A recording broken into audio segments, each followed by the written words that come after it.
all the stuff that I've been watching and reading about the coronavirus. If you can put this on 2 times speed, I've done that with all these videos. I hate it when people go past 50 minutes and I'm watching an hour and a half of content. It's better to cut it down to 45 by 2 times speed. So feel free to do that. I made this video because I think maybe some of you out there, some of my friends, whoever's going to watch this, could benefit from maybe just what looking at what the alternative media is saying about the coronavirus. I mean, we know what the mainstream's saying. Wash your hands, stay inside. And there's a lot of like, make sure you're, if you want the facts, go to CNN's podcast. This is what we're being told. This kind of thing. I thought it'd be helpful to just take a look at what some other people have been saying. I've been getting links sent to me from my Chinese friends, a Chinese friend of mine, a German friend of mine, some of my friends back in Illinois. And I've just been collecting tons and tons of stuff, and I've gotten through most of it at this point. And so I just want to talk to you guys about it. And I don't know, just put it out there. I'm gonna put the links for all this stuff in the description of the video. But I guess before we get into this, the main thing I want to say is I feel like I know we've lost the art of disagreement and discussion, at least in America. I mean, like, we can disagree on things and talk about them and have different opinions and still be friends, still talk. We don't have to. The art of discussion is so crucial, and so we're going to talk about a lot of differing opinions. Maybe you don't agree with me. Maybe you completely agree with me. I'd be surprised if you completely agree with my perspective, because I don't even know what I fully think about the situation myself. But I just wanted to throw out a bunch of these sources. So anyway, again, I hate when people talk too much, so I'm going to keep this going. So I want to talk about, I'd say, 5 or 6 different perspectives that I've been researching about the coronavirus. First, I want to talk about what my Chinese friend sent me, and that's going to be more East-focused, more antagonistic of the Western narrative perspective. And we're going to get that mainly from this source and then also from these 2 sources here, at least critiquing what the U.S. has been doing. And then I want to move into this source here, which is going to be more of a truther channel on YouTube, and his perspective on the whole deal. And then here we have a pastor, like a pastor's perspective on this, looking at this biblically. More of a pastor's going to look at this more biblically, and then look at what the Bible has to say, and look at what politically what might be going on, how it might line up with Scripture. And then here's some of the German doctors that my German friends sent me, who have been talking about, he's quite happy, who have been speaking out against the quarantine, and we're going to talk a little bit about what their news is. And here, I actually haven't looked at this yet. But I'm going to throw all of this into the description so you guys can take a look at it. I hope that this will just open the door for your guys' research as you guys maybe are asking questions, or if you don't know where to start, here's where I've started.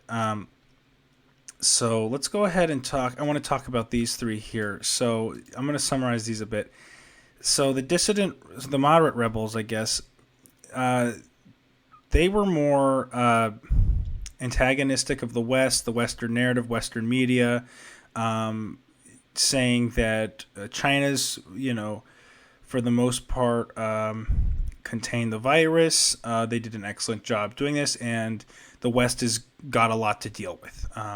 And so this is kind of going to be reiterated here with a Ground Zero interview here with Daniel Dumbrell.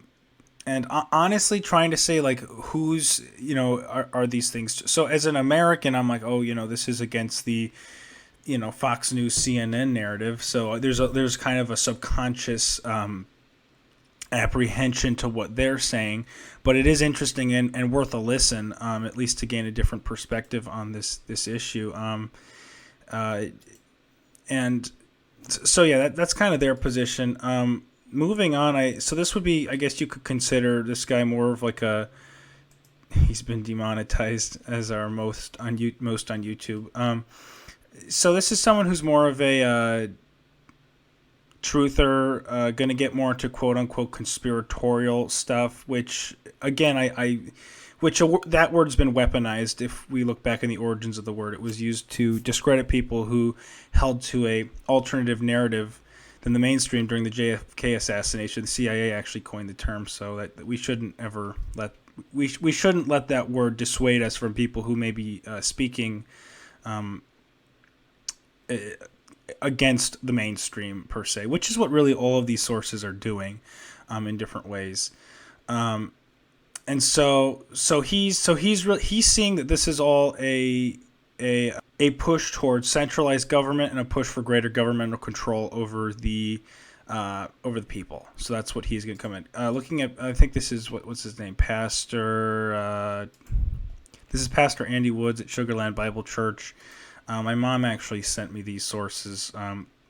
He actually does a great job talking about some of the ways that we are losing, or at least some of the ways that coronavirus is being used as a means for secondary, the secondary like it's being used to implement all these other things that wouldn't necessarily need to happen. And he talks a lot about, I forgot who quotes it, but he says, never let a good crisis go to waste. And so because we are in a crisis, we're able to implement all of these other things. And so he actually just brings up news article after news article after news article going through people either such as Louisiana and California using this as a means to impose certain gun restrictions. For example, habeas corpus, for example, is when I believe it's when you're arrested, you have a right to appear before a judge before you're held, I believe. And so there's actually talk of this being suspended, and I believe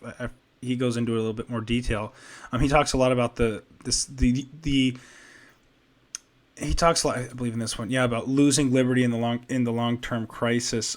How our he talks a lot about how the Constitution is really tested during these times because this is what's supposed to hold the government back. And so it's actually very interesting listening to his discussion. And I do want to go through this list a little bit later. Trying to keep this short because I hate long videos myself. And then just moving on. So here's some of these doctors in Germany. This one's has English subtitles, and then I believe these are in English. I haven't watched this fully. Let me actually play a clip from this. Who say we just didn't know about the lethality of this virus, and it was the smartest thing to do was just to basically do what we did and contain everybody because we just didn't have the data. Oh, we had two other SARS viruses before. Coronaviruses. It's not the first coronavirus that comes out, and it won't be the last. And so the perspective of a lot of these doctors, I know that this one in particular was saying there's many types of coronaviruses. What makes this one worse? What makes this one more deadly? Has the research come out? I forgot where he says that exactly. Where is the research saying that the death threshold of this is over the average flu? And I thought that was a valid point because it's true. Why are we freaking out over this? But going back here, talking to ground zero doctors, this is a serious thing, and America's not doing enough. For example, my Chinese friend was very adamant about saying, the U.S. needs to do more. They need to do more. And so actually jumping back here, fever detecting technology that was actually implemented all over China, and my friend was telling me about this, but also he was discussing it with her.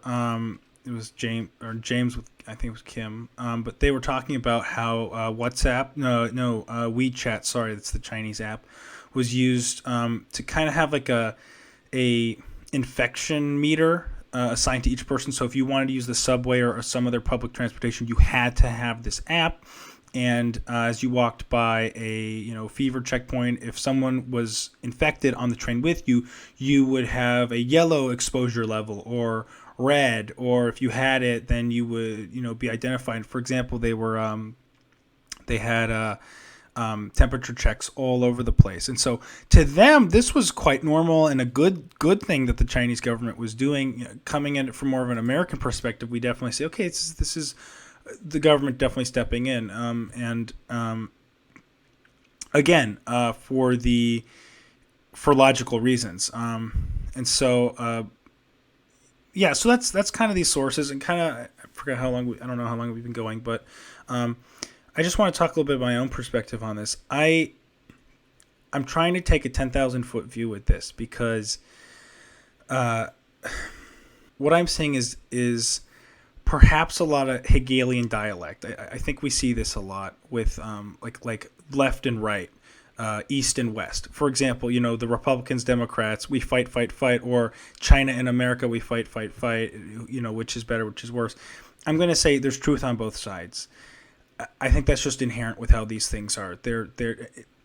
That's kind of a big statement, and I don't want to get into that. But the point is that I don't want to just pick a side and fight and say, well, who's lying here and who's who.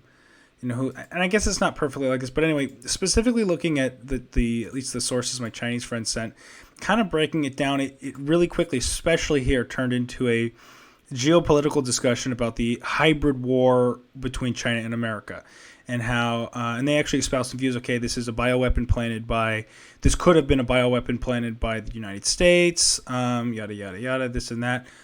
I'm not going to rule that out because this is the whole point. This is alternative media. I'm trying to at least entertain that. And actually, the video that was taken down was a detailed discussion by Americans, actually, looking into that view. Not necessarily anti-America, but it was discussing that view, at some level.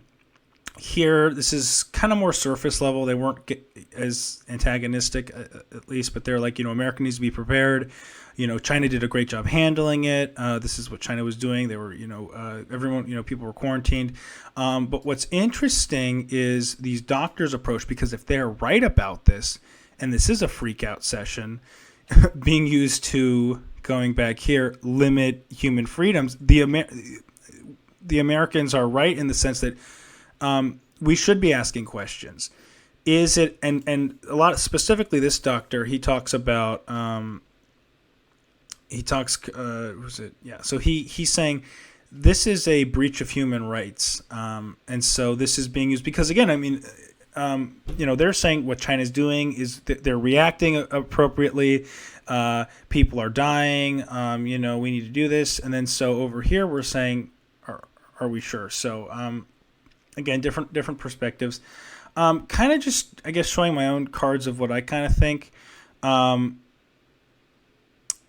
I really agree with what Andy Woods was saying. I really suggest you check this out. Even if you disagree with his theology, he's going to come with a premillennial dispensational theology. And if you agree with that or not, just whatever. Just look at it for the facts.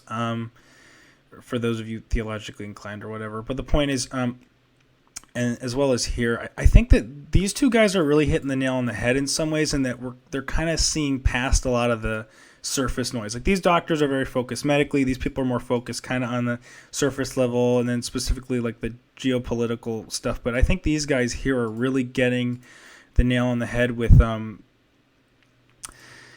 seeing that this is being used. This whole coronavirus is kind of comparable to 9/11 in the sense that, like, so the Patriot Act was passed back with 9/11, but it's still in place. I think Trump just reinstated it, actually, if I'm not mistaken. And so what's interesting is these cataclysmic events are used to implement things that nobody would be okay with otherwise, but then they stay after, such as air travel. All I've ever known is the air travel with the TSA that will molest you if you opt out of the X-ray machine that you go through. That's all I've ever known, really.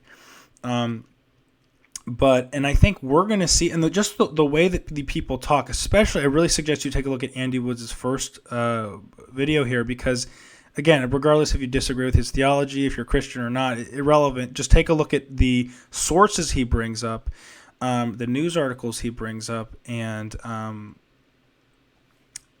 just see for yourself, see what people are saying. And I actually wrote most of it down here. I like one of the things he says. He says that the language of criminals is being used for civilians. And I like something from Newsweek that said that the international coronavirus spreaders will be treated as terrorists. And I thought that was interesting because, again, we're seeing civilians would be incorporated in international travel, but it's like this, if you're trying to purposely spread this, then, well, that makes sense. Again, it's logical. See, but again, if we go back to these doctors, is it is it actually, is it a real threat, or is this just the supposed threat that I guess, these people would have fully endorsed at that point? So one thing Andy Woods also brings up is his martial law versus quarantine, how we're kind of seeing in a sense, a martial law rather than a quarantine, where what we're seeing is, instead of the sick individuals being quarantined in an isolated area, we're seeing the entire population self-quarantined. It's an interesting, I guess, play on words, in the sense where it's, instead of the sick being taken care of and removed from society, society is removed from all of society for the fear of spreading this. And again, and it was funny talking to my Chinese friend, he's like, America needs to do this. America needs to do this. They're not doing enough. And I'm like, what do you mean America's not doing enough? America is doing a lot of these things. So again, and this is, and I don't have a position on, I do believe that there is, I'm not saying that there isn't a virus out there. I mean, especially when you get into some of this media, there's people who are like, oh, this is all fake. I don't think it's fake, but was it planted, as some of these people are saying, kind of like, and kind of jumping over here, I kind of see this as a problem, action, solution scenario, where the people who whether they are, and Andy Woods actually says this, are they just exploiting and by they I mean world governance and people with visions, and he talks about this, visions for shaping the world in a different way, not letting a good crisis go to waste. Sometimes, I'll say this: this crisis is either going to be exploited or managed. And what I mean by that is, let's say it did happen organically. The Chinese were eating bats. This is the narrative. Then it's going to be exploited to do some of these things. I mean, we're seeing this. Or is it managed in the sense that, yeah, it was planted, and this and that. I don't agree. I don't know. I'm just saying what others are saying. Suppose it was planted, and then, here's the solution: problem, action, solution. They introduced the problem, they took action, and they had the solution. And so what it was an introduction of a problem with a planned outcome. The planned outcome being some of these things. Again, I was talking to my Chinese friend again, and he was talking about how China's already trying to implement a cashless society. Just on the top of my head, Denmark and Italy have mandatory vaccinations already, or at least temporarily Denmark does mandatory vaccinations, which is interesting. There's no opt-out. I believe that the parents will be fined if they don't let a child get a vaccination, something like that. But we're definitely seeing these things, and the point is, it is logical. There's a disease. We need to take action. But again, the question is it being exploited, as some of these will say? At least it will imply this, that it's like, well, is this really that deadly? Well, it's being exploited that way. Or was it planted? Some of these, or at least these commentators would say. I'm just trying to weave it all together. So I guess I'll just finish on a few quotes that I collected over watching a lot of this stuff. And I forgot who said them, but it's in through all these videos. It's just food for thought. Liberty is never more at risk than during a crisis. We need a coordinated global response to fight this epidemic. Coronavirus power grab. Management by crisis. The government is managing, by crisis. This is a health issue and a financial issue. Coronavirus is being used as a cover for a power grab. The public is more open to restrictions and our solutions. Technology is being used and aimed at law-abiding citizens rather than at criminals. Also, an interesting point was, I forgot who was discussing it. I believe it was Andy Woods, about Bill Gates' kind of merger of a biochip and a vaccination, and using quantum dot tattoos. Is actually very interesting how it would log if someone had been vaccinated, and it could be tagged. a sugar microneedle with vaccine and a copper quantum dot, along with the ID 2020. So Bill Gates was kind of discussing and pushing some of these agendas and things. I don't know. The erosion of our American rights. It's interesting because kind of just looking at the Chinese perspective again, and I don't know much about it. Obviously, I really believe that there is, in a sense, I mean, there's patriotism and brainwashing no matter what country you're in. But I just thought it was interesting that the Chinese guy here said, we don't have we don't have political disagreements and talks, or at least we don't have political disagreement, that would cause us to not take action. And I remember this was a critique from one of my friends as well. America's caught up in all of this, political stuff. Honestly, sometimes I think that's more of a facade at certain times because, like I said, Hegelian dialect. I mean, it's like you pick red or blue, they both go to the same end. Sometimes I see that, as really the, it's just sometimes I see it as a charade. That's just my opinion. Whatever. But yeah, guys. I don't know, friends, family, whoever's gonna watch this. I just pray you stay safe. I'll throw the links of all this in the description down there. Take a look at some of it, please, for your own sake. If you find this helpful, send it to other people. I want us to think outside the box. I want us to think broadly and widely. To think, what would people we don't agree with, with an Eastern perspective, how can we learn from what they're saying is true? Do we have biases and things that are not true that we're believing? How might they be, misled as well? How might we be misled? I mean, because this is such a, this is a big topic, a big issue, and I really want us to take action and to be aware of these things. So anyway, I guess this is a bit longer than I wanted it to be, but I just pray you stay safe. And if this was helpful, let me know. And God bless. Bye-bye.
Yeah, I just want us to have a more open mind to these things, because I mean, we know what the mainstream's saying: stay home, wash your hands. Stay home, wash your hands. I know I had to drive back from Illinois because they kicked us out of school, and I had to take all my stuff back.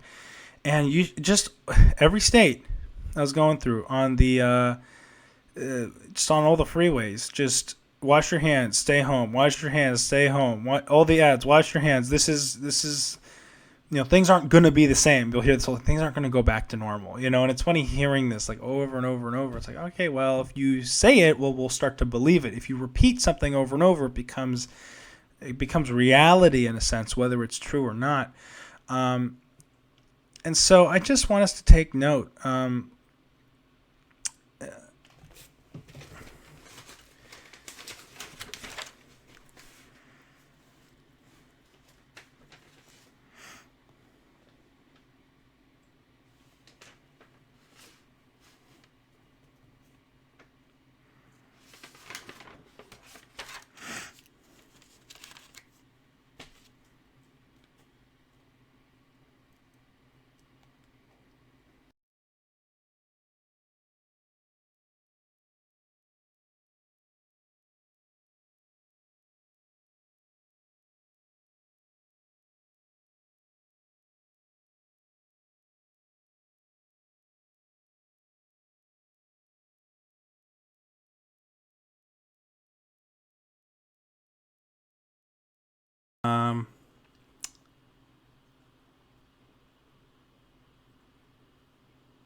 kind of the at least the Chinese guys here said, we don't have we don't have political disagreements and talks.